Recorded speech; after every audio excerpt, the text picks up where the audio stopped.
Okay. Let me see where I can sit this.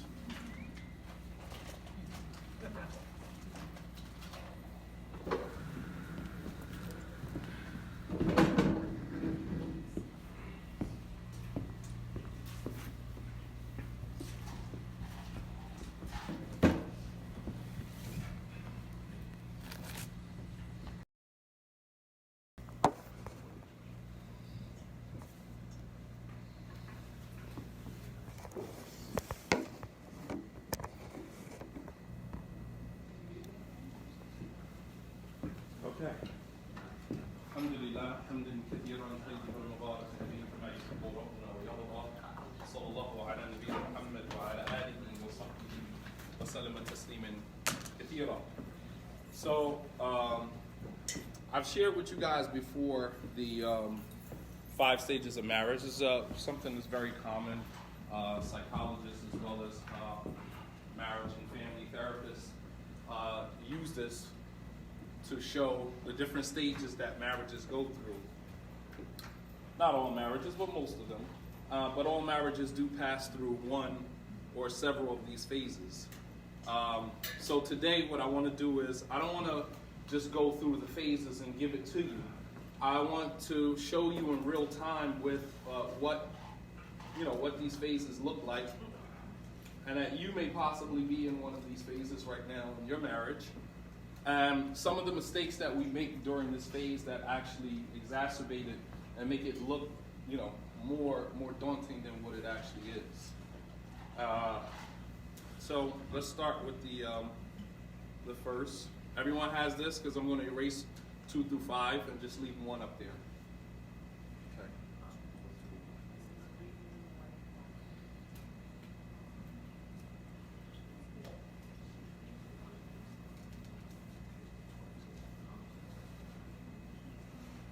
Join the network.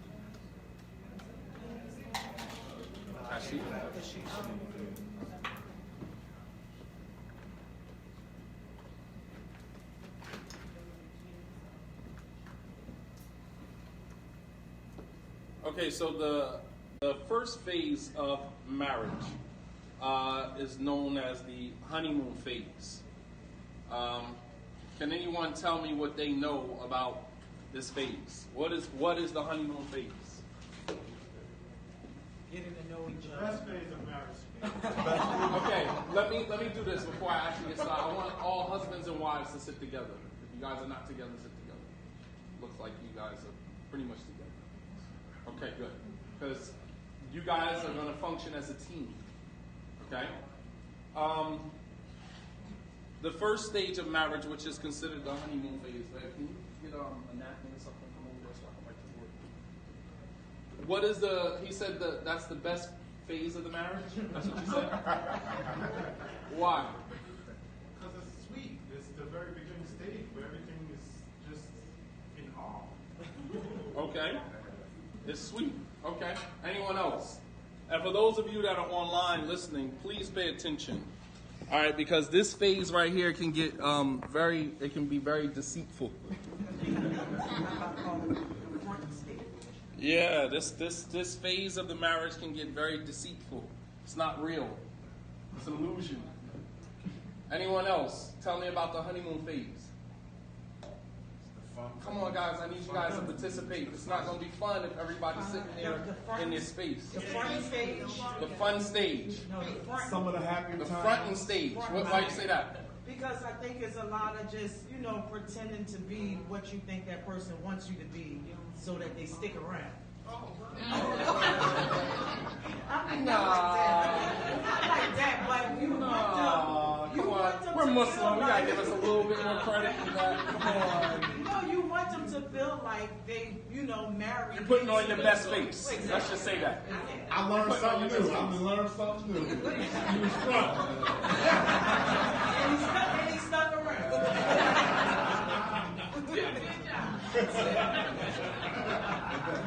My sister.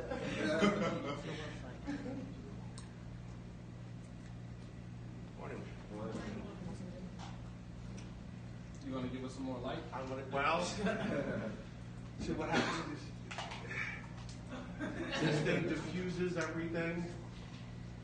So I can always, I extension cord for the projector. I have an extension cord for a projector. That's what you Is that, Okay. is that Well, okay? yeah, you can say that. Yeah, I don't necessarily mean.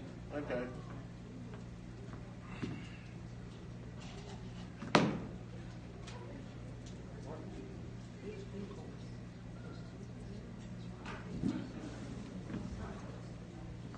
Would you like the stage like that? Yeah, that would be great. Can you turn that on? Sure.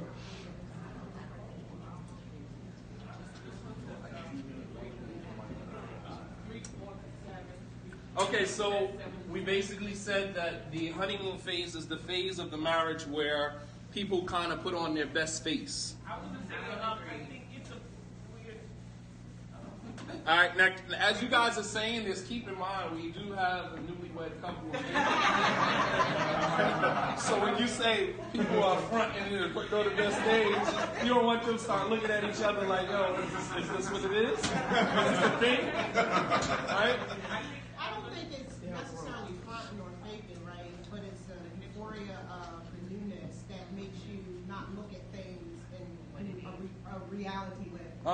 Euphoria, newness of the marriage. Okay? This is the phase of the marriage where your body is releasing all types of chemicals, oxytocin, dopamine. You know, you're intoxicated, basically. So what that does is it blinds you to the red flags. All right? It blinds you to the imperfectness of your spouse. So it's there, but you're kind of overlooking it because you're so intoxicated with the love, the feeling, the emojis, I'm missing you, the memes, and all of the things that we do, while we're in that phase of our marriages. And during this time, as some therapists say, that this phase could last up from 2 months to 2 years. From 2 months to 2 years.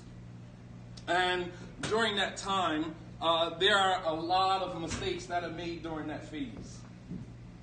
What are some of the mistakes that you've made during that phase that kind of sets you up for failure going into the next phase of your marriage? Thinking it's going to stay that way. Boom, that's one. Very good. Thinking that it's going to stay that way. Let's write these down. This is very important because you got to go backwards to go forward. Right? Life is paradoxical. You can only live it going forward, but you only can understand it going backwards. Some of the mistakes that we make is that we believe that it's going to stay this way.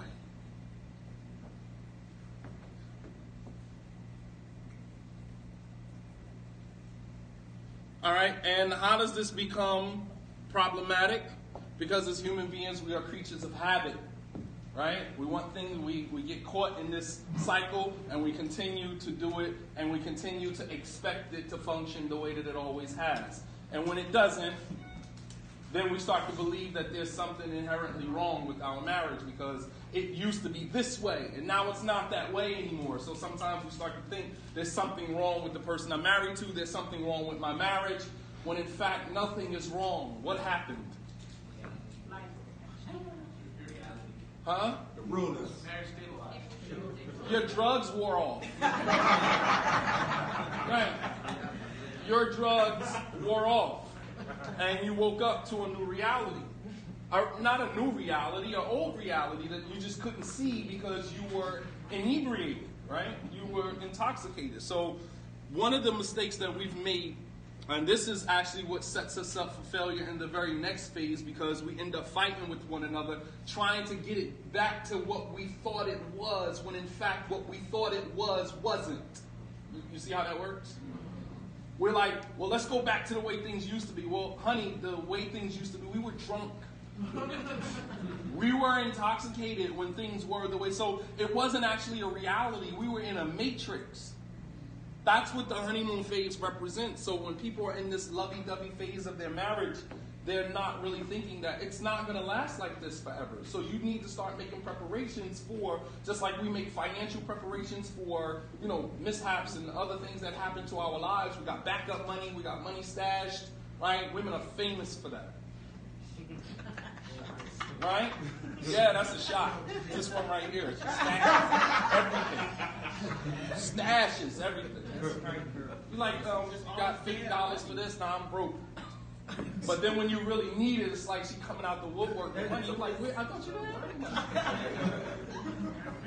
money. But we believe that things are supposed to stay this way. And in the honeymoon phase, as you can see, there's a window. That is going to come to an end.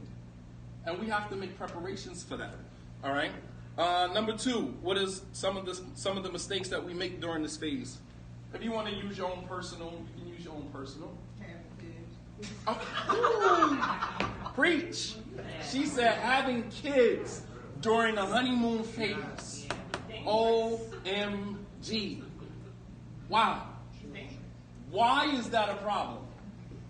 And I'm hoping that we share this with our children, man, because we don't want them. We've made these mistakes, and right now we can feel comfortable discussing these things because we've passed that phase. But we want to make sure that our children learn from our mistakes. That's the point here. She said having children during this phase. Why is that dangerous? You don't even know each other well enough to know how you get parent. Bring another factor in before you even learn about yourself. Before you even learn who you are, because you're still intoxicated. You haven't really seen yourself in real time yet. When that first argument hit, that is when the drugs are now starting to wear. Because now you're starting to see things wrong with the person. All right, you're starting to see the person for who they really are. All right, and this is when the arguments start. This is when the tit for tat, starting to point out each other's faults and mistakes because you can see them clearly now. Right? You couldn't see them in the honeymoon phase because you were drunk. Once the drugs start to wear off, you can actually now see the person for who they are. And if you've had a kid or two during that phase, that's dangerous because you haven't even seen yourself with this person in real time yet. All right? And this is why it's important that, same thing I said, Eric, right? What did I say to you this morning? Enjoy your life, man.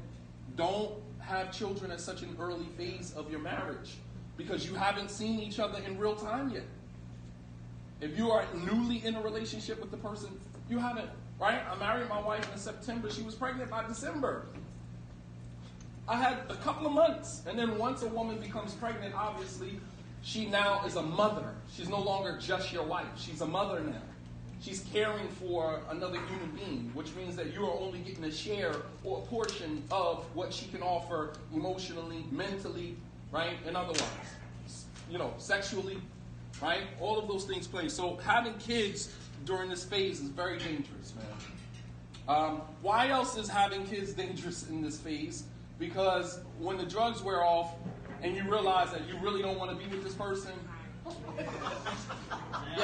you've already the person's already pregnant by you, or you've already been pregnant by the person. So you're realizing that, hey, I don't really want to be with this person, but you're stuck with that person for the rest of your life. Even when you pull out of a relationship, you still got to co-parent with that person. And that is, by far the worst, to co-parent with someone that you had a kid with in the honeymoon phase. You're co-parenting with a complete stranger.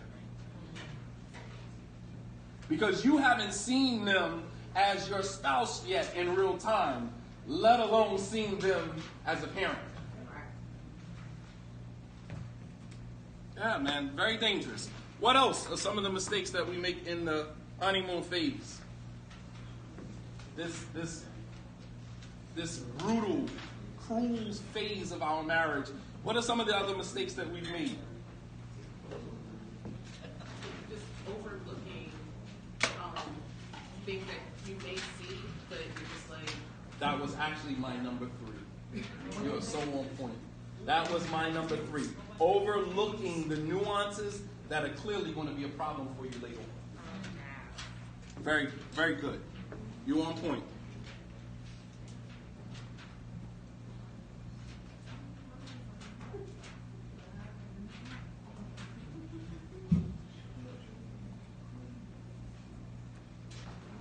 Overlooking the nuances that are going to be problematic.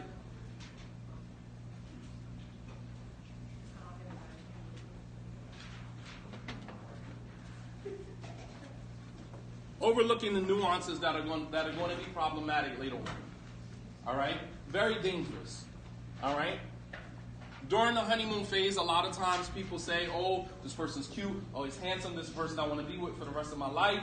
But you are totally overlooking the fact that this person does not clean, the fact that this person gets very angry very quickly.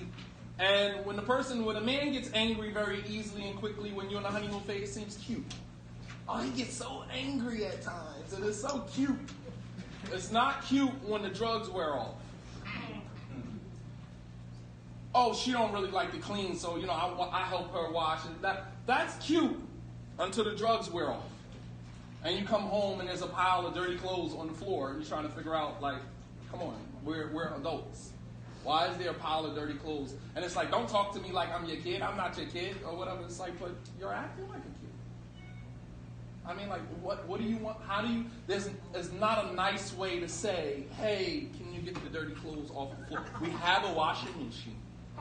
Can you get the dirty clothes off the floor and put them into the washing machine and fold them up? Right? There's no nice way to say that, so we start to get offended. We start to, feel like we're being disrespected. We start to feel like we're, overlooking the nuances that are going to be problematic for you later on. Very dangerous, man. We want to be able to be clear about who the person is. And this is why in Islam, we don't fall in love first and get married. You guys follow me? This is why the whole sit-down process is set up the way that it's set up. Because you go in using logic and rationale from the beginning. Because there is no connection. You guys have never been alone. You've never had sex. You shouldn't have anyway. But, you've never been in intimate settings before you made the commitment. So that you can use rationale. So that you can use logic. So that you can use reason and good God-given common sense. All of those things go out the window when you're intoxicated. Hence the fact Allah says, "La taqrabu salata wa antum sukara hatta ta'lamu ma taqulun." Don't come to the prayer drunk and intoxicated until you can understand what you're saying. This is why we don't come to prayer intoxicated. Because when you're intoxicated, you cannot use rationale. You cannot use logic. Which is why in Islam, if a man divorces his wife while he's intoxicated, it does not count. If he's intoxicated with drugs and alcohol, or intoxicated with severe anger, it doesn't count. Because your mind your ability to make sound decisions has been clouded. All right? So, therefore, don't go into a marriage while you're clouded.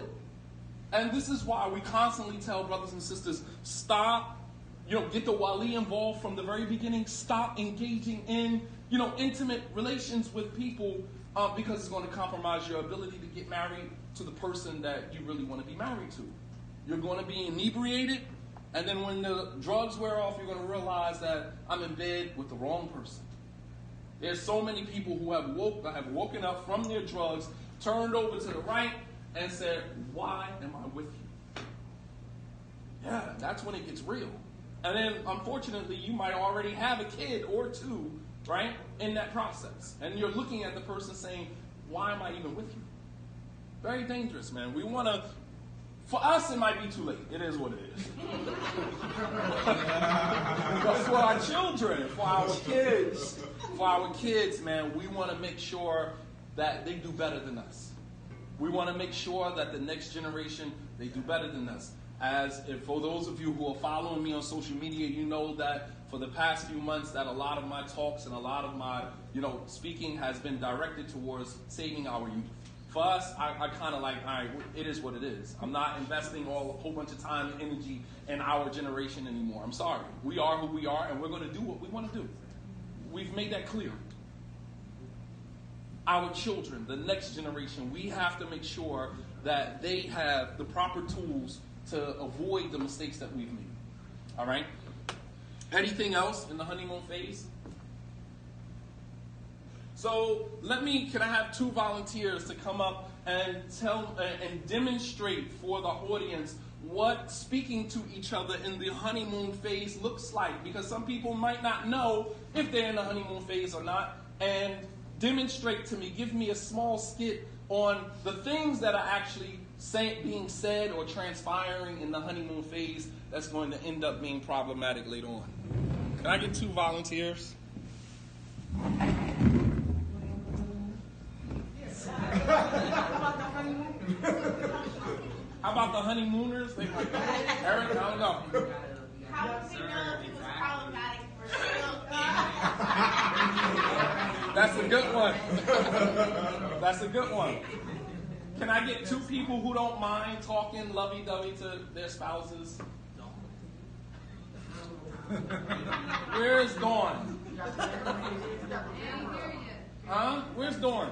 Because they wouldn't mind. They do that all day long. We'll do it. Okay, come on. Demonstrate for me what a sit-down looks like between two Muslims, or what a conversations look like to two Muslims Now, keep in the in honeymoon mind, phase. our honeymoon stage has been over for a long time. So you guys should be pros at Yeah, this. You've been there, done that. Keep in mind, I got volunteered up here. What does the conversation look like in the honeymoon phase? What are you talking about all the time? I miss you. I love you. What you Can't do wait to today? see you. What you do today? I was just working hard trying to get back home with you.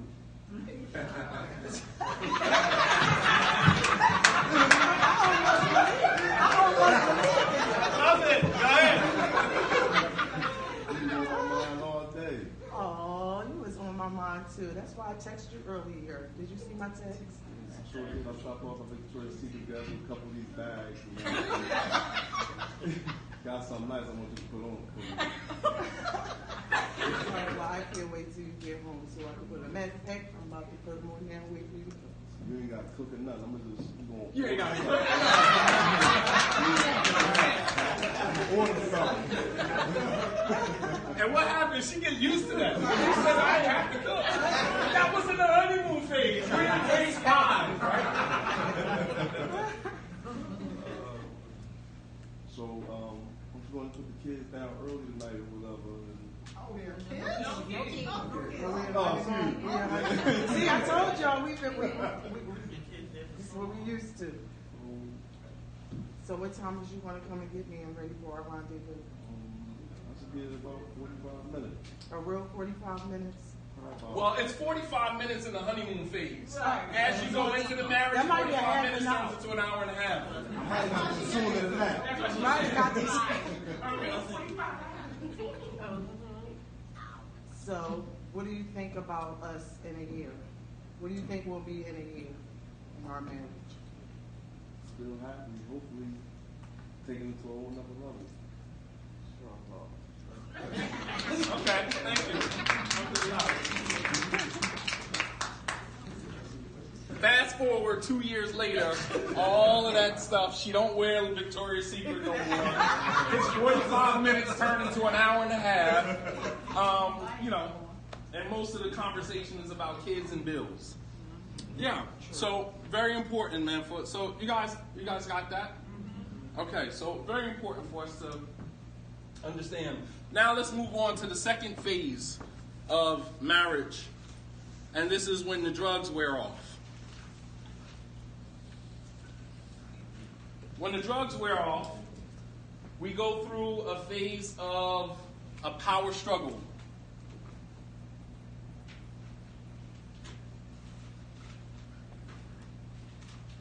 And this is, as some therapists say, from 2 to 3 to 4 years. So if you've been married 2 to about 4 years, you might be here, or you might not have arrived yet, or you're probably getting out of it. You're post, right, power struggle stage. All right? Anyone here in this phase? Let me explain it to you first before you decide whether you're there or not. The power struggle phase is where now the drugs begin to wear off, and you start to realize you're in a commitment. You're in a relationship, which means that you are starting to lose a portion or a large part of your identity as an individual. So now you're struggling with your spouse to maintain your own individuality within the marriage. So then you'll hear people say things like what? You only think about yourself. You only think about yourself? Okay. You'll hear people say things like, this is my money. I worked for this. All right? Because now you're trying to maintain your financial independence. You are responsible for paying all the bills. Once you get about 10, 15 years into your marriage, you don't give a damn who pays the bills, just as long as they're paid. Right? When you in 2 or 3, 4 years, it's like, oh, it's your Allah made you responsible for paying the bills. Once you get deep into your relationship, you don't care who pays the bills. The rent was paid, alhamdulillah. The mortgage was paid, the electricity is paid, alhamdulillah. You don't care who did it. You got it, I got it, whatever the case, it doesn't really matter. But in this phase, it's a power struggle. This is my money. You have to pay this bill. You have to pay that bill. You have to do this. I have to do, everything is black and white. All right? Because you're trying to maintain your own identity within the institution of marriage. All right? You have yet to merge yourselves in the marriage. All right? So you're still going out with your boys. You're still hanging out with your boys. 10 years into your marriage, your boys got to find you. You don't have time to hang out. Right? 2, 3 years into your marriage, you're spending your time at the masjid. That's what I did. Always at the masjid, always at a lecture. And my wife was like, okay, well, when do you make time for us? But I got to teach the ummah, and I got to raise the awareness, and, I got to teach, and I'm a student of knowledge. And it's like, okay, but you're married. So I had I'm still trying to maintain my own individuality within the marriage structure. And so there is this power struggle. All right, you hear a lot of people say in these phases, well, this is the way that I was raised. Right? This is the way I was raised. It's like, okay, but you're not in your parents' home anymore. We're in our own separate space. Well, this is the way that it has always been in my previous relationships. Like, okay, well, you're in a new experience now. It doesn't work like that. All right? If you were a single mother and then you married someone, then there's that power struggle because it's been you and your kids before he came into the picture. And you're going to make sure that you maintain how it was because that's comfortable. That was your comfort zone. And now you have something or someone new in your life and you're still trying to maintain what you had previously. Going back to the first phase, the honeymoon phase, you created that whole scenario of them talking about how much they love each other and they believe that it was going to always be like that. Once the drugs wear off, they're scrambling trying to get it back to what they thought it was. And every stop in the marriage seems to be like a mistake.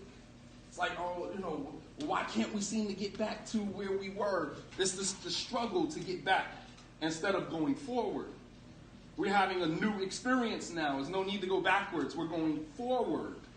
All right? So this is the power struggle. 2 to 3 to 4 years in their marriage. So now, is there anyone here in this phase? Nobody's here struggling, trying to maintain their own individuality within the construct of marriage? Yes, absolutely.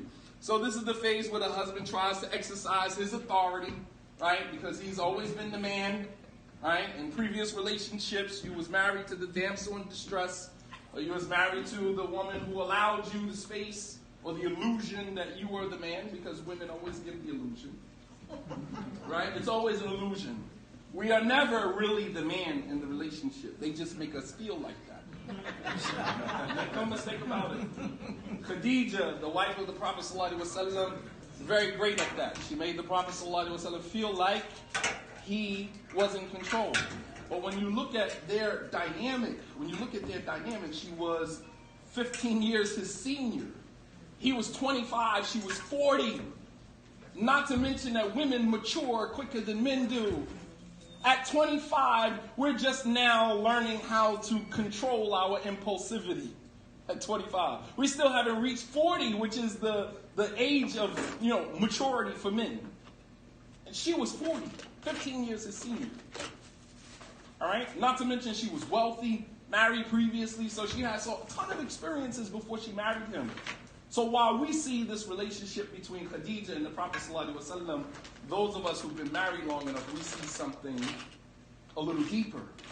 All right? And she gave him the space. She gave him money to go out and purchase the freedom of those who believed in him. Right? She believed in him. He ran home after, seeing Angel Jibreel for the first time, afraid, scared, and she was the one who breathed life back into him. So when you look at all of that, you can clearly see, how that relationship was set up. So the power struggle is where the man is, trying to maintain his authority. All right, the woman tries to maintain some independence, both religiously and personally. All right, the man is trying to change her because he's saying to her, you didn't know Islam like that, and he comes in quoting ayats and hadith, and she was born and raised Muslim. You can't tell me, my mother told me this hadith. He's like, that's not even a hadith. What are you talking about? Right? This is a power struggle. She's trying to make her household an extension of where she came from with her mom and her dad. It doesn't work like that. This is a new ball game. This is a new playing field. All right, but it's all the power struggle to try to maintain that independence. There's a lot of tit for tat, pointing out your faults, pointing out my faults, pointing out your mistakes, pointing out this person's mistakes, because as long as you're wrong, I'm right. You see? That's a power struggle. That's the ultimate power struggle. As long as you're wrong, then that automatically means by default, I'm right. And women are famous for that. And we love you still. But we got to, truth be told, that's who you are. Right? Just own it. Right? Just own it. It's your fault. Just say you're wrong and the conversation is over. You're like, no, I'm not saying I'm wrong. I didn't do anything wrong. Right? Classic argument in the home in this phase of the marriage. As you move further in the marriage, you lose the energy to argue. You're just like, you know what? Yeah, you're right. Don't worry. Whatever. You're right. Because you still keeping track. I lost track like around 7 years ago. Like, I don't even keep track anymore. Like, you're right all the time. Just take it. We don't even have to argue anymore. My default button is you're right. Take it. Right? It doesn't really matter at the end of the day as you move further in your marriage. It's not about who's right or wrong. It's about that we're still in this situation together. We love each other. And that's the most important thing. It doesn't matter who's right or who's wrong. All right? Some of the mistakes that are made during this phase is that you believe that being right or wrong is the only way that you can see it. There's no in between. All right? It's either one way or the other. So things become very black and white in the power struggle. That's first mistake. Everything is black and white.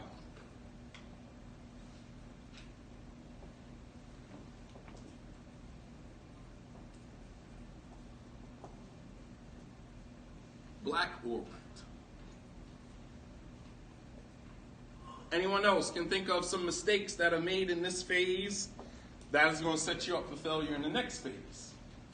Follow. Huh? False expectations. Very good. That was my next one. False expectations. What do you mean by that?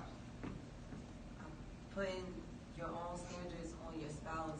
Whoa. And expect them to know what you're talking about and know how you feel. Just assuming. You begin to put expectations on your spouse, meaning you begin to project on your spouse how you want to be treated without actually explaining or being transparent about how you want to be treated. The person should automatically know, right? This is a power struggle because you get to stay where you are and you have to figure me out. That's a power struggle. Classic. Men and women. It's not just women. Men do the same. Well, that's the way I am. You gotta figure me out. It's like, what the heck are you, a Rubik's Cube? Like, I gotta twist and turn until I get line all of the reds and the blues and the whites. We're human beings. Communicate with me. Let me know what you like and what you don't like. How you want to be talked to, how you don't want to be talked to, what gets underneath your skin, what doesn't. Like, communicate with me.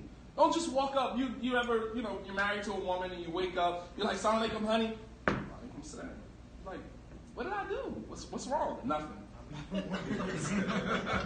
You sure? Everything okay? No, I'm good. Then you leave, you're like, all right, assalamu alaikum, wa alaikum salam. And you leave out, and you send a text, "Babe, I hope everything is okay. Just please let me know if anything is wrong." "No, I'm good." And then she sends you a text around lunchtime. "We need to talk when you get home." It's like, damn it, I was just in the house. What the heck do you mean we gotta talk when I get home? I was just... It wasn't the right time. Right. So you gotta live with this for the rest of your day at work. It's psychological warfare. Classic. We gotta talk when you get home. It's like, couldn't we have just talked when I walked in the door? Why do you have to send a forewarning to me that lingers in the back of my subconscious for the rest of my day at work?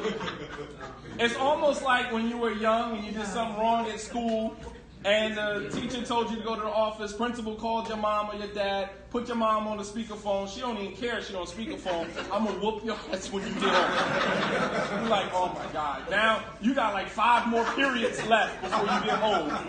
Everybody asking you, what's wrong? You okay? You quiet. As if changing your behavior right there is going to stop you somehow from getting a butt whooping when you get home. You're telling yourself, if I change right now, if I be good for the rest of the day. Like, but your mother don't know you was good for the rest of the day. So, I don't know, man. Human beings, man. Human beings, man. False expectations. That is still a power struggle because you get to stay where you are and the other person has to figure you out. And that's not fair. That's not fair to do that. Just be transparent about what you want and what you expect from the person. And that actually should be done when? At the first stage. But you was too drunk to be able to clearly communicate your expectations from the beginning. This is why in Islam, the wali must be present and everything should be done before human emotions get involved. Once the emotions get involved, it clouds your judgment. You're not able to communicate clearly what you expect from the person. And so now you're 2-3 years into the marriage with false expectations. Very dangerous, man. We're ruining each other. We're not just ruining marriages. We're ruining human beings, man. Because we leave out of some of these marriages damaged beyond just irreparable damage. Broken from top to bottom, man. And then trying to, drag yourself into another relationship. Broken. And we have to stop doing that to one another, man. All right, when we know better, we do better. 3, what are some of the, and we'll just do 3. What is another danger or mistake that is made during this phase of the marriage? That in this stage you believe that divorce will solve all your problems. Yeah. You are already putting divorce on the table.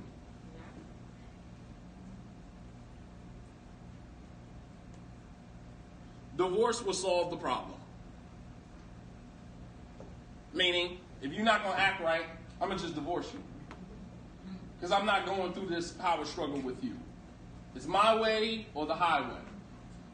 Right? And this goes for both men and women in the relationship. All right? Power dynamics could fall in the lap of a woman, could fall in the lap of a man. It depends. All right? Just because Islam is a patriarchal religion doesn't mean that power dynamics are always in the hands of the man. All right? The power dynamics is in the hands, if it's a love relationship, the one who is in love more. That's the one who is in love least. That's the one that has the most power.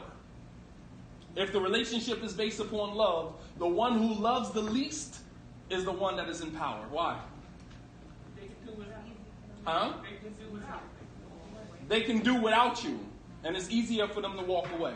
So they're actually the ones that are in control. So every time they threaten to leave, you running behind them, please don't leave, right? They're in power.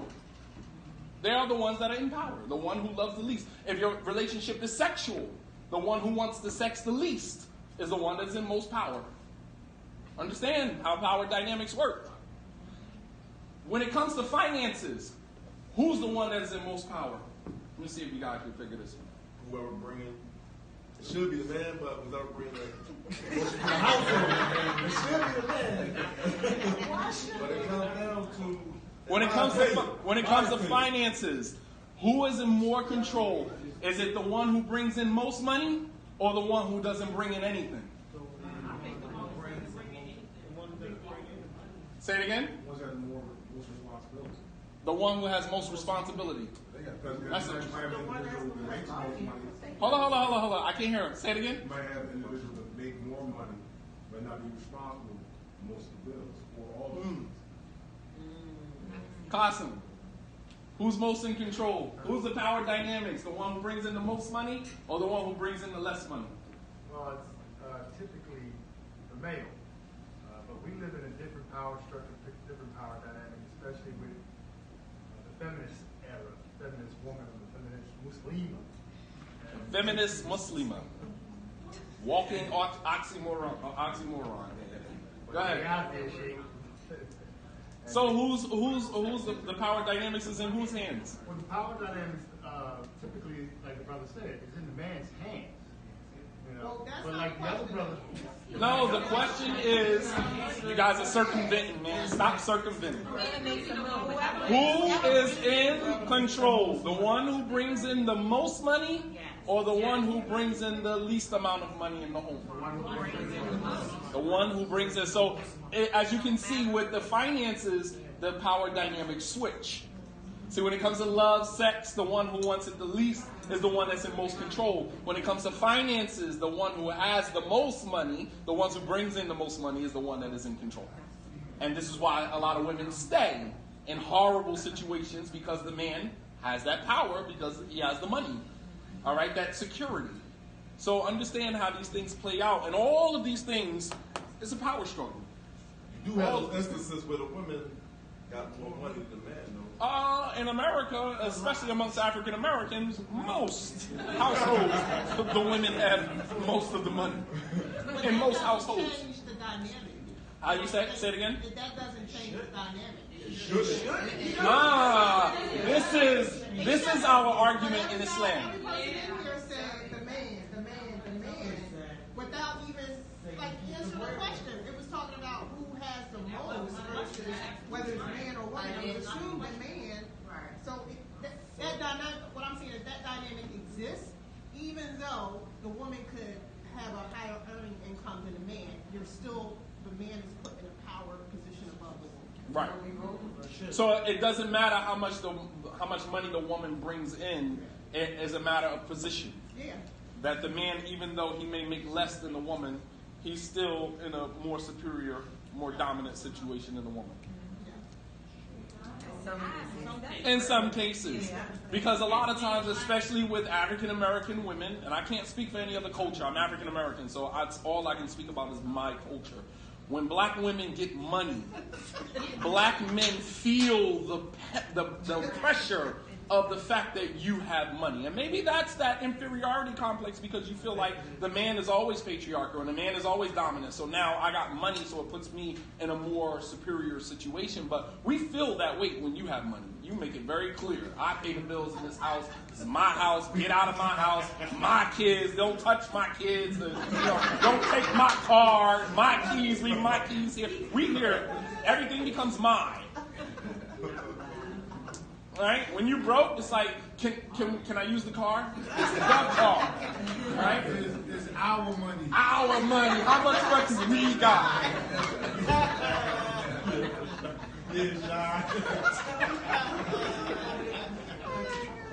Okay. So in this power struggle, sometimes people believe that divorce will solve, and believe it or not, most divorces take place around this time, 3 to 4 years. Within that 2 to 3 to 4 year gap, most divorces take place within that time, during this phase. This phase and the very next phase. Most people don't make it out of that. All right, because we get locked into this belief that divorce will somehow solve our problems. Divorce is not going to solve your problem. Divorce is going to exacerbate your problem. Because why?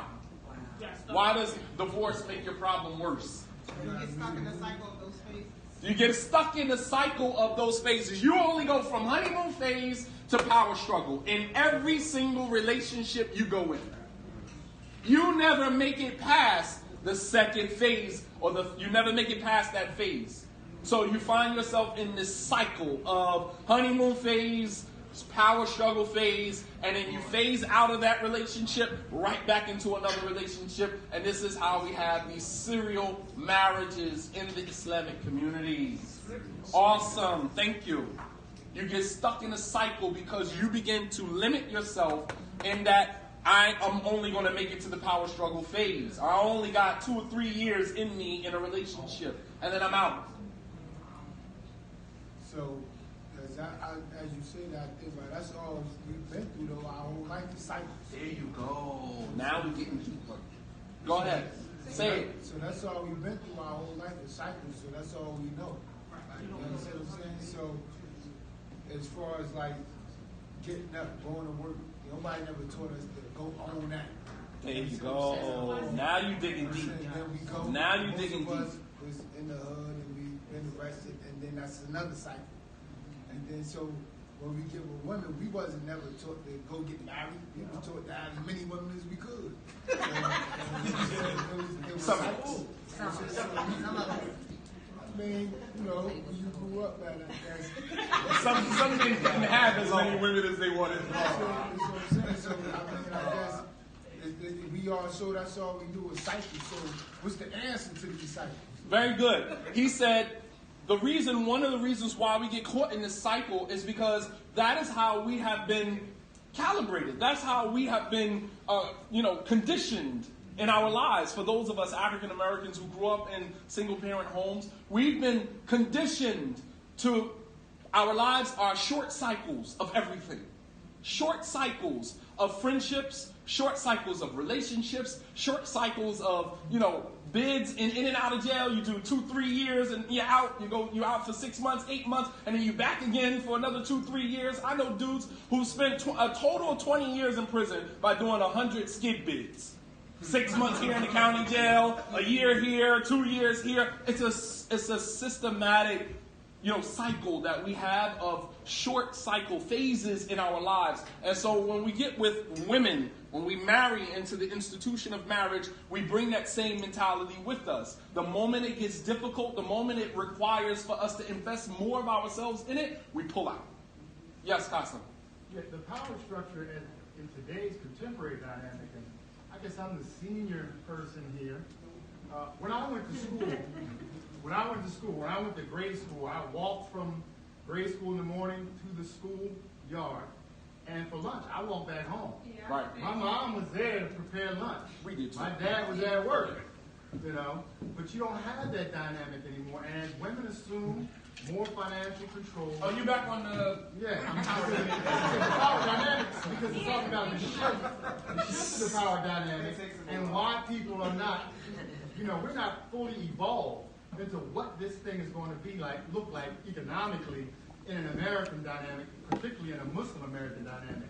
Who's going to run the household financially, and who's going to have that power? And that struggle is where we're at and what we're talking about. Okay, that's a nice discussion we need to have. I think in many households, there's a lot of conflict in many households as it relates to that. It's like the woman makes the most money, but yes, the man still has this empty position of authority.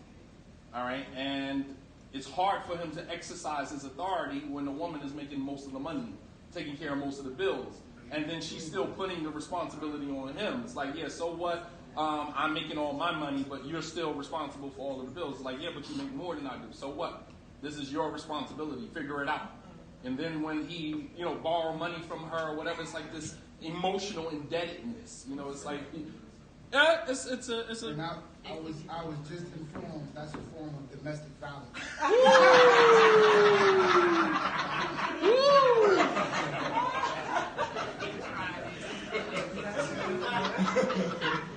Just saying.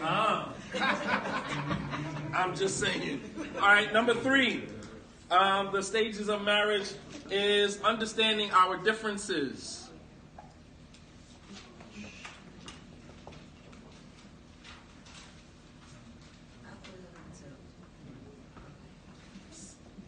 Yes.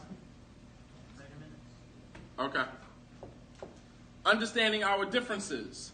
This is when we come to a point around 3 to 4 to up to 7 years that we realize that we're different. In our marriages, we're different. We're two totally different people having two totally different set of experiences in the same space. And that can be very awkward. But when you come to that realization, you start to stop trying to change the person, and you begin to now accept the person for who they are. All right? They don't wash dishes. All right? I'm well experienced. We didn't have a skit for the power struggle. Can I get one couple to come up and just give me about 5 minutes of what a power struggle in the home looks like? Just an argument of power structure, power, dynamics, all of the things that we discussed. You trying to impose your individuality on her. She trying to impose her individuality on you. It's already started. Very good. For those of you watching at home, this is Kashif and his wife.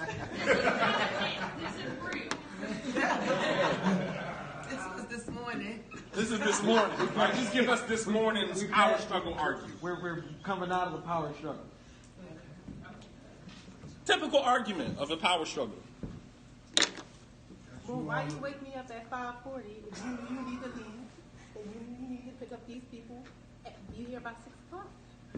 Because you know what time slot coming in. You know what I gotta do. And you ain't never with me when I'm here anyway. But if you would have got me up earlier, I would have been here. At 5:40, I said, hey, I'm about to pray. Is that enough time for anybody to get ready? Yeah, I did. That's you. That's you. You hear what she said? That's you. He's trying to superimpose on her what works for him. I know it takes you longer, but look, I was tired. The alarm went off. This is not just about you, though. It's about everybody I had to pick up. Because you said, I should've don't been you got to right. pick that Sarah up at 6 o'clock? It was 5:59. I was walking out the door. You tapped on my door too, like a little And he black left. tap. I He said, I left gotta by the get- time. Did you ride with him? Cause you left too He fast. left you because he was late. Oh, that's right. He Oh, my didn't bad. prepare, So, it's your fault. but you made sure you was there. It's my job. I'm the man. Obey your husband, sister. Fear Allah and obey your husband. Right? That's the ultimate power struggle. Fear Allah, obey your husband. You don't have to go to That's Fudge. it. You don't have to go to Fudge. I did.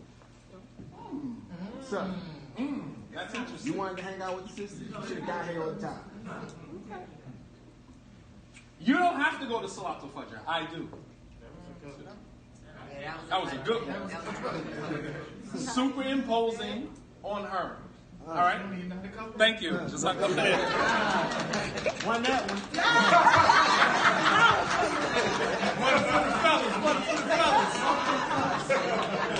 Well, here again, the illusion. He thinks he knows. Because this conversation is not over. Women don't end conversations. They put them on pause. We will revisit that later on. It could be 3 years from now, and we will come back at that. Because now it's going to be tomorrow. Tomorrow's going to be, or Monday, we need to go to National Budget. All right, number 3, understanding our differences. This is the stage in the marriage when things start to calm down a little bit, and you start to understand that you guys are different. You function different, you approach life different, you have, different nuances that make your character and behavior what it is. All right, it's just learning how to respect that. That's who you are. I'm late pretty much for everything, and she has to live with that. Literally. I mean, and that didn't start in the honeymoon phase. That started way before. I'll be at the sit down at 6 and I show up at 8. It's like, you already know what you're getting yourself into. Have no sense of time whatsoever. Right. After Asr, after Isha, and that could mean anywhere.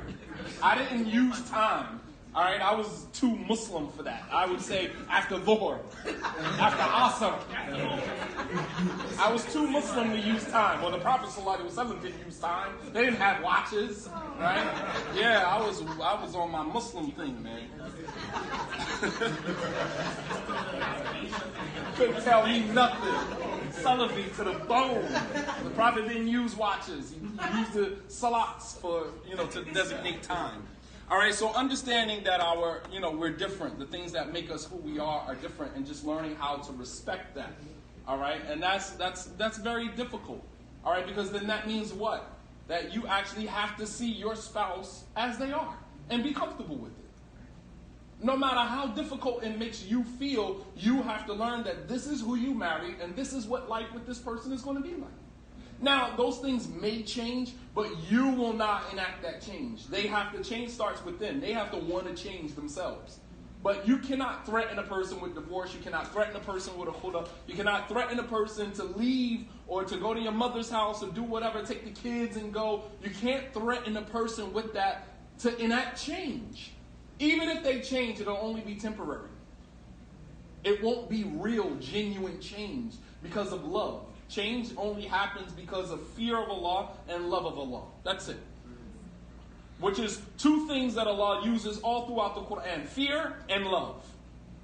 How does Allah get us to do something? He either instills fear in us. If you do this, you're going to the hellfire. You're going to be punished with this. You'll be punished with that. Or He uses the tarheeb, uses love and mercy and compassion. If you do this, then you earn Allah's mercy. You do this, you earn Allah's compassion. That is the two things. And it works in human behavior as well. The only way that you're going to get someone to change is to instill fear in them or to use love. Those are the only two qualities that will get a person to change. Real, genuine change. And, of course, we are not the ones to instill fear in people. No one should do that. That's domestic violence. To control a person through fear. Yes. That is domestic violence. Going back to that cycle. Either you can be using money, and I'm not going to pay for this anymore, and that's a way of instilling fear in a person. Or, I'm not going to take you here anymore. I'm not going to do this for you anymore. You're instilling fear in the person. And that's not going to get genuine change. That's going to get temporary change. So as long as that person is in fear of that thing, but then eventually the person comes out of that fear and calls you bluff. And then now you got to find a new trick. So you're still not getting genuine change. Love creates genuine change. If you said to your spouse, you know what, if you did this, it would probably make me love you more, right? I would probably extend myself a little bit more because sometimes you withhold because you see the other person is withholding. But one of you has to give. One of you has to say, you know what, regardless, I still love you, regardless. All right? So understanding our differences, there are tons of mistakes that are made in this phase. What are some of the mistakes once we understand our differences? What are some of the mistakes that we make in this phase? This is basically, I don't want to fight with you anymore. I get you. I see you. I see who you are, whatever the case may be. But in the process, we make some mistakes with that as well. We accept toxic behavior. Huh? On some level, accept toxic behavior. You accept toxic behavior. Because if that person's nuances are rooted in toxicity, all right, and you've learned to just accept that, then now you have now settled for a toxic situation, hostile environment. And now you've just become content with that. So you are now doing what? You've become an enabler. You've become an enabler. Because you just say, all right, well, that's who you are. But if it's a behavior that is toxic, it has to change. There's some behaviors that you just can't say, well, that's who you are. Just let me be. No, I'm not going to just let you be. This is not your relationship. It's our relationship. You don't get to be who you want to be in our relationship. Relationships don't work like that. It's not your space alone. Here again, the power struggle. You still want to be able to be who you are, and I'm supposed to just accept it. So now you're trying to change me, right? This is what you'll hear people say. Oh, you're trying to change me. Stop it. If I'm trying to change you for the better, what's the problem? If your behavior is toxic in our relationship, and I'm trying to give you some tools to help us become more cohesive, what's the problem? But no, there's the power struggle. You want to be able to stay who you are and be who you are, as toxic as it is, as dysfunctional as you are, and you expect me to just accept that. I'm not supposed to say anything. Just let you be. So we become enablers.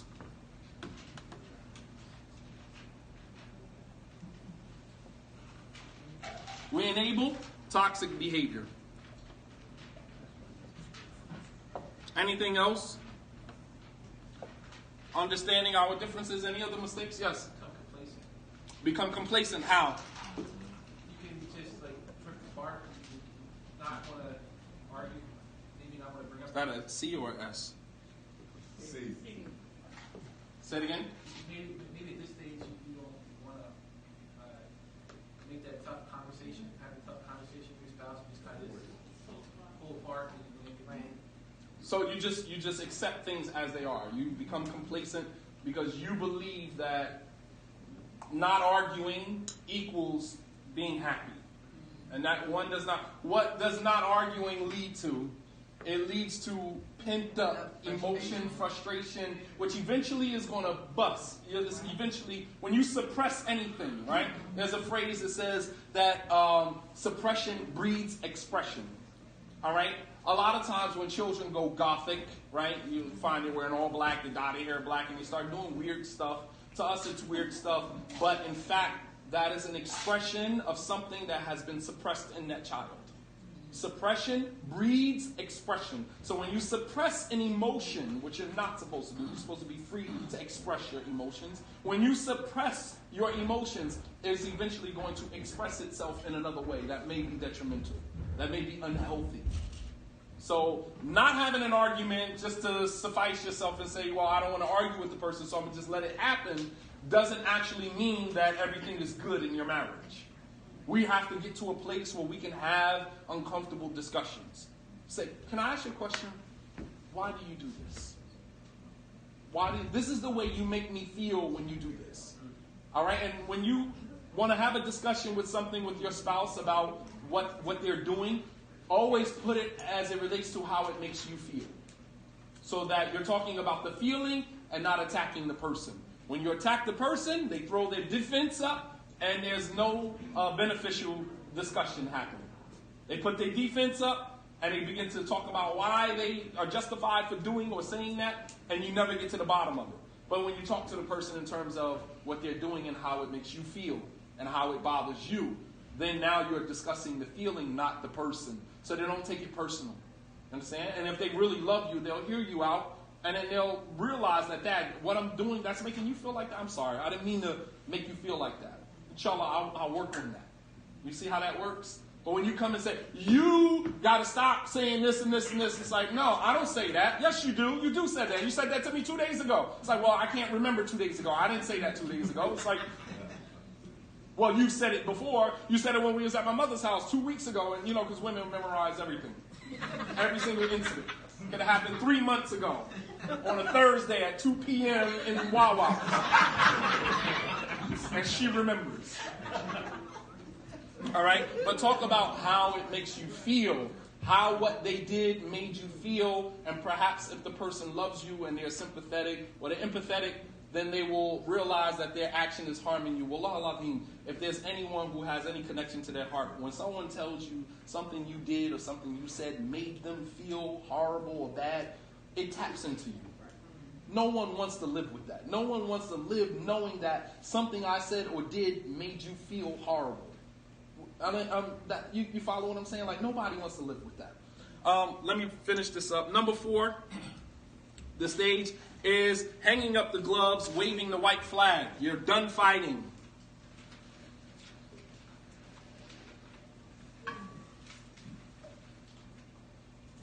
Waving the white flag.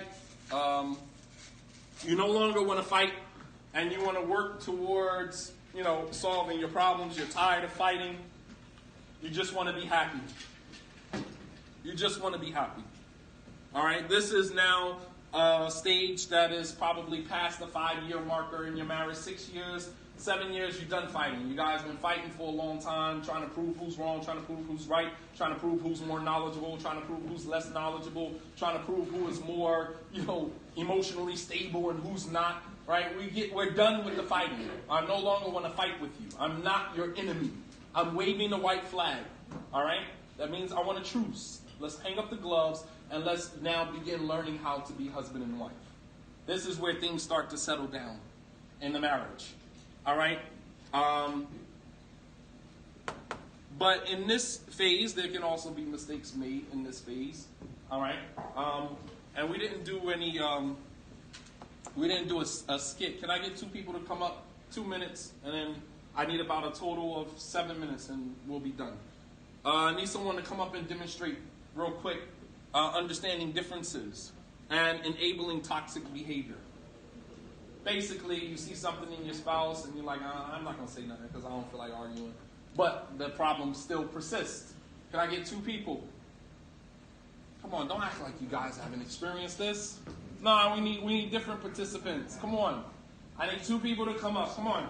Demonstrate some toxic behavior that you don't want to argue about, so you keep sidestepping the conversation, believing that it's making your marriage better, but it's actually making it worse.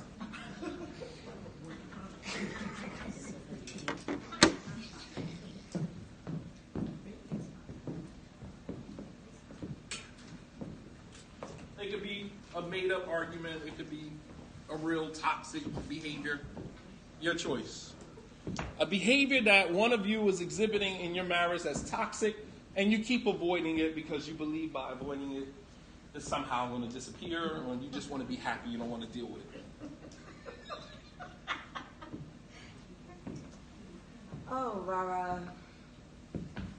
Monday, the game.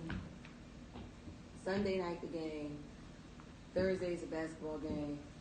Friday's the game. What I want you to do is be at home and watch the game. Or not go out to watch the game, so you can figure out how you can fix it. Well,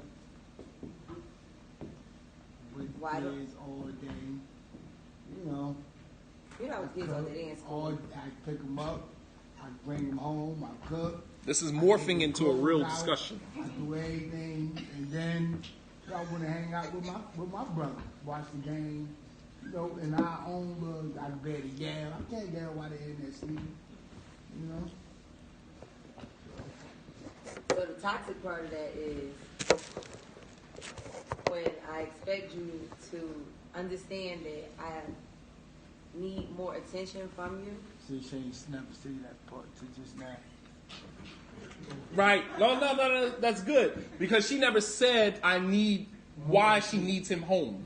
She just says, I want you. And understand how this morphs into an argument. Because men don't like to be forced into doing something, right, that they don't want to do. We become, defiant. That's our nature. Men, you look at a lion, you're going to put a lion in a cage, he's going to become defiant. All right, that's our nature. But if a woman understands her wit, uses her womanly wit, she can get him to do whatever she wants him to do. I stayed in the house like 2 times, too.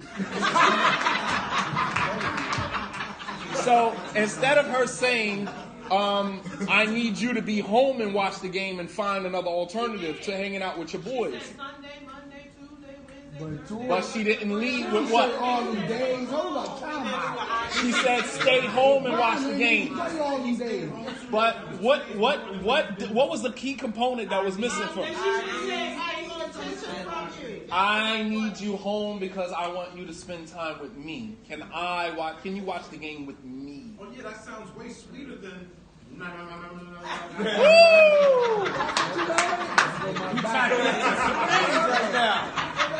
He said, it sounds better than you doing no. Because that's what we hear. What you're saying is stay home. What we hear is womp, womp, womp, womp. That's what we hear. But when she leads with begging, I need you home. Could you watch the game with me? Men, we become putty in your hands.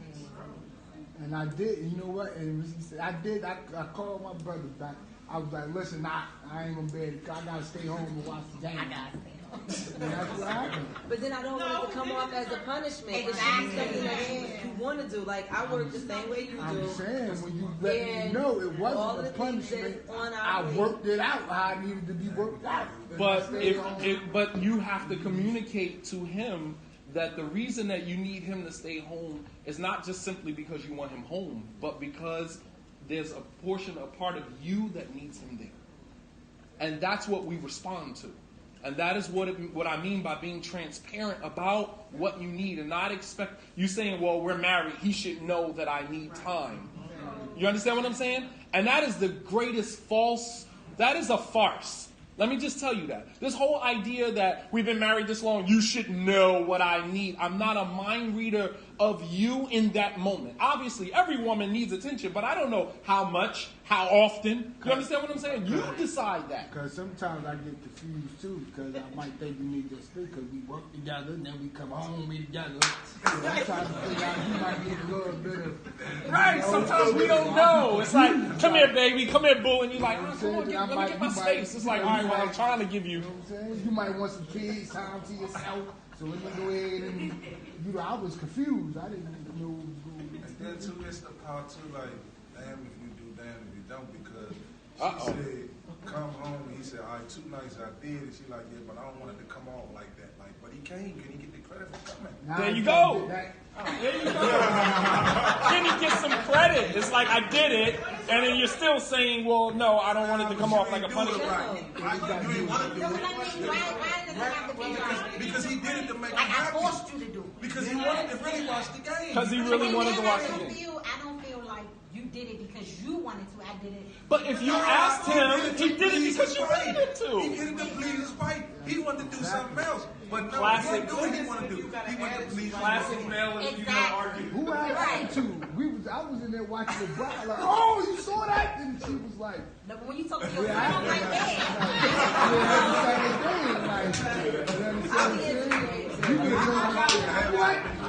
It's just like y'all interpretation of fun is different than our interpretation of fun.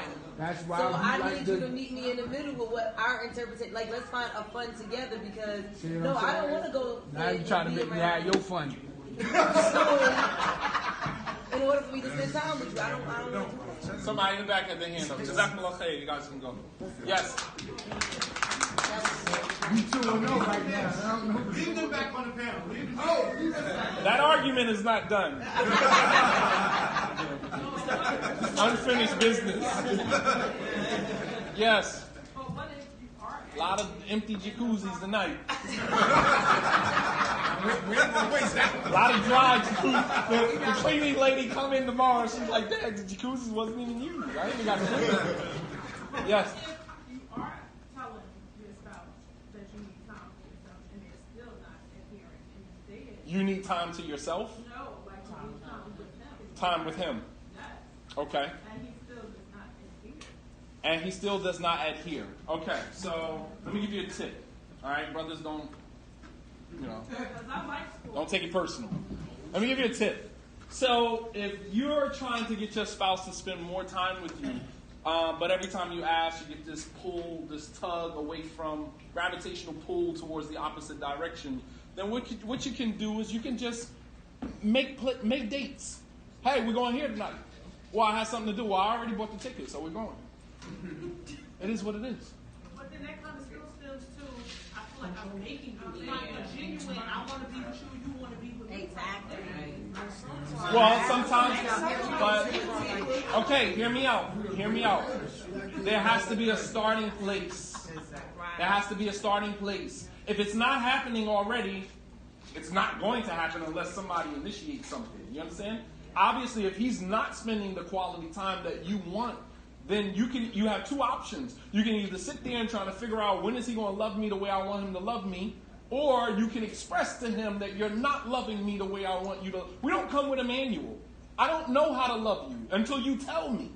You understand? I might think that everything is okay. This is how men think. Man logic 101. This is how we think. As long as you're not complaining, everything is okay. 100. I'm just keeping it a buck with you. If you're not complaining, then that means that everything is okay. Whereas in the woman's mind, if I'm not complaining, that means that you should be aware because there's something going on. You see how that works? So a lot of times, like I hear y'all saying the sports thing. I don't really have a sports issue, but like if he's busy, if I want to spend time with him, I gotta like do some research with him. So a lot of times, if I want to spend time with him, I make it so that it's fun for me and for him. So it gets to the point where if I'm not there when he's doing something, he's like, "You're not gonna come back here." So it kind of gives them a chance to kind of like miss that you're not there doing that activity. So if he wants her to watch, she wants him to come home, and he wants to watch sports. All right, I'm making some kind of special dip. Here, takes this. Or let's make a game. Kiss every time time somebody make a touchdown. Or the way you Oh, play or that something. was a cute idea. Some people that, you know, you guys are like, Giving away all my secrets.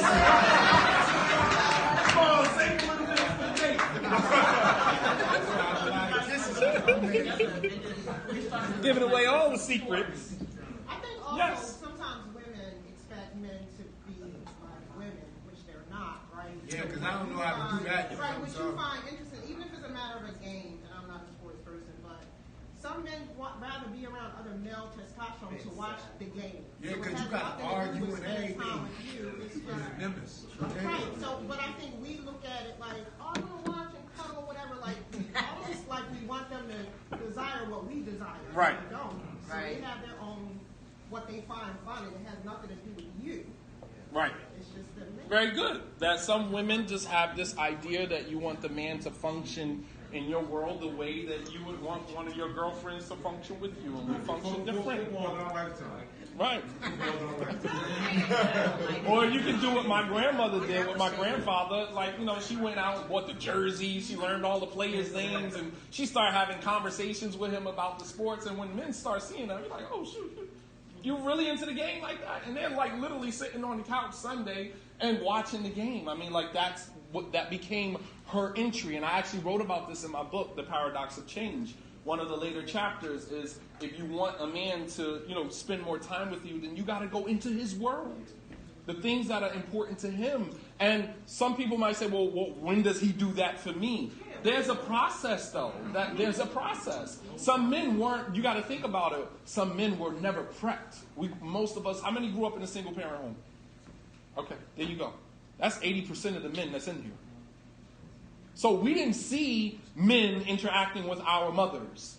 What we saw is if our mothers had relationships with other men, we saw cycles. Here again, the cycles of relationships that our mothers were in. We didn't see a sustainable relationship over a long span of time. So you're having expectations of us that are not realistic. You know, and all of these things would be worked out if you had that discussion during the sit-down process. Hey, did you grow up with both parents in the home? Tell me what life was like for you growing up with your mom. All right? And then that will give you an idea of who's sitting in front of you, who you're getting ready to marry. We don't figure that out until 2-3 years into the relationship. And then we're trying to figure out how can I get this guy to love me or to be into me the way that I want him to be into me or the way that my dad was into my mom. Well, you're marrying a man who didn't have a father. You understand this? It's, we have to be realistic about that. Yes? I think another piece of that, too, is that you have fatherless sons, and then you have the mother-son relationship. So then a lot of brothers, they get married, and you don't understand that your wife is not your mother. And so we keep continuing, but we do mother, I get a part of it, that's what happens. But then you're like, well, I give, and I give, and I give, and he doesn't reciprocate the way I want him to. He doesn't know how. If you don't give him a map, he'll never navigate to you. He'll never figure it out. Out. That's powerful. She said if you don't give him a map, he'll never make it to you. Powerful, man. SubhanAllah. If you don't give him a map, he will never make it to you. This whole this mother-son maternal relationship that we have with our mothers, our wives are not our mothers. We went for our mothers and we got what we needed from her and then we ran off. And we do the same thing with our wives. We come, we get what we need from them, and then we run off to with our boys, we run off in our own lives, and it doesn't work like that. All right? Yeah. It's almost like you have to submit to something greater when you give your power over to. That's what she's speaking to, like giving your power over to someone that can guide and direct. And it's, I get that it's probably against some of the patriarchal concepts, but there's some things that you have to do in order to allow that process to happen. And it's almost like submission. You submit to Allah, but it's like you submit to your wife as well.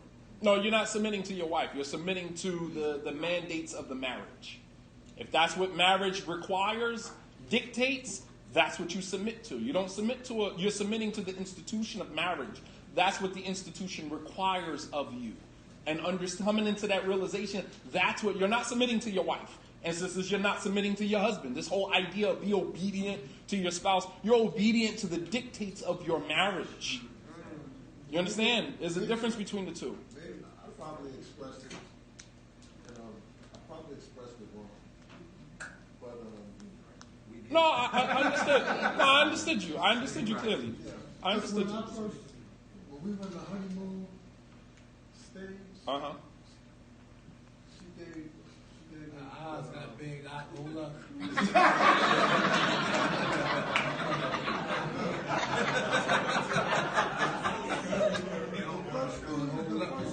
gave me was the disc, like on the way back, you know, I'm in the music, so I'm blasting some Delphonic and some old school.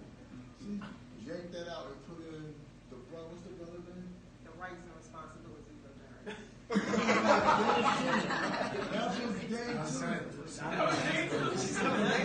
That was day two? She's trying to get you on it real quick. She handed you your map. I'm driving. I'm like, what the? But, it makes sense. And so it's like the consistency of like understanding what the rights of marriage is like. That's a big thing. Like And we need to prepare our children ahead of time. I had no idea. All right, so the last one, so waving the white flag. And then the last one, of course, is marital bliss. When you get to that place where nothing else matters except just being happy, just being in love and sustaining your love, letting the institution of marriage sustain the love that you have for one another. It's no more. It's not that you don't fight anymore when you're in. People say, well, is there trouble in paradise? There's always trouble in paradise. All right? There's always trouble in paradise. But we know how to manage our trouble so that it doesn't spill over into the community, into the mosque, into other. There's always trouble in paradise. Marital bliss does not mean that you no longer get into arguments, you no longer fight, you no longer have disagreements. That's not what marital bliss means. Marital bliss means that you have now created a marriage manual that you follow these instructions when you get back to that place where you guys function at your highest potential. You function at your highest frequency. So you no longer allow the little skirmishes. The difference between an experienced married couple and an inexperienced married couple is that married couples who are experienced, when they have arguments, they know how to get right back to that place. Inexperienced, their arguments take them down this long, dark tunnel from which they can never return because they still haven't figured it out yet. That's the difference between an experienced married couple and an inexperienced married couple. So marital bliss does not mean that you don't get into arguments, but you don't let it control the direction of your marriage anymore. Arguments don't control where we go. Our arguments don't end up in, I'm going to divorce you if you say one more word. You understand what I'm saying? Like, our arguments don't end up there. Our arguments don't end up, I'm taking the kids, I'm going to my mother's house. It's over. So are you asking for a khula? Is that what you're saying? You're granted it. And then 2 days later, you texting, you emailing Imam Shadid Muhammad. My husband said I was granted the khula as I was on my way out the door. Does that really count? Said it was in anger. I only asked for the khula in anger. All right, you don't let arguments go that far. Experienced married couple. So what I want you guys to do, for those of you who are experienced, I want you guys to create Facebook pages. I want you to create Instagram pages. We have to help people stay married. Any fool can get married. Anybody can do that. But we see marriages lasting 2 years, a year, 6 months, and you're just shaking your head because you realize that they were ill-equipped. They had no preparation to go into marriage. And for those of our community members that are actually in marriage and their marriages are salvageable, we want to be able to share information with them to, empower them to let them know like what you're going through. This is the stage that you're at right now. Are you here? Yes, we're here. I didn't know that. Yeah, there's stages to this thing. All right? And this is probably what you guys are going through. And these are some of the mistakes that me and my spouse have made that, I can share with you guys. Share that information with other people, man. People are drowning in ignorance. People are drowning in ignorance. I kid you not. Because we are not equipped as a community to go into marriage. Many of us, if we were not Muslim, most of us at this age in our lives wouldn't even be married. We're only married by default, that in Islam, the only way you can have a relationship is to be married. Think about that for a second. Many of us in the Islamic community are only married right now by default, that the only way that you can be in a relationship in Islam is to be married. Meaning, had we not taken Shahada, or had we not come into the realization that marriage is important and the only relationship between male and female that Allah will accept, that God will accept, many of us wouldn't even be married. And so we rush into this without any understanding, any knowledge of ourselves, knowledge of the person that we are marrying, and we make a mess of our lives and the lives of the people that we're as Sister Nisa said, we leave a trail of tears. Yeah, and we have to stop doing that. So become a friend. If you don't do anything else before you leave here today, become a friend of somebody's marriage. That's what we're doing. We're empowering, inspiring people to empower other people. That's what we're doing with our marriage. Many of you guys are veterans, right? This morning you raised your hand. Some of you have been married 5 years, 10 years, 15 years. I've been married 18 years, going on 18 years, man. Almost 20 years. We're veterans at this. I'm not sitting here telling you something that you don't know. We're just putting it all in perspective now. And now we're moving to another phase where now we are now beginning to help other couples through their marriages. So if you're in an Islamic community and you know a young couple that just got married, put them under your tutelage. Educate them. Let them know that divorce doesn't have to be your remedy. Divorce does not have to be your remedy to your problems. Let me help you solve these problems. They're simple. The difference between me and you is not that we don't have problems. We have problems. We just know how to manage our problems. You have yet to figure that out. All right? You guys have been great. May Allah subhanahu wa ta'ala reward you. Wa sallallahu ala nabiyyina Muhammad wa ala alihi wa sahbihi wa sallam taslima kathira wa akhiru da'wana and alhamdulillahi rabbil alameen. Assalamu alaikum wa rahmatullahi wa barakatuh. We got about a 15-minute break for the salat come in. Stretch.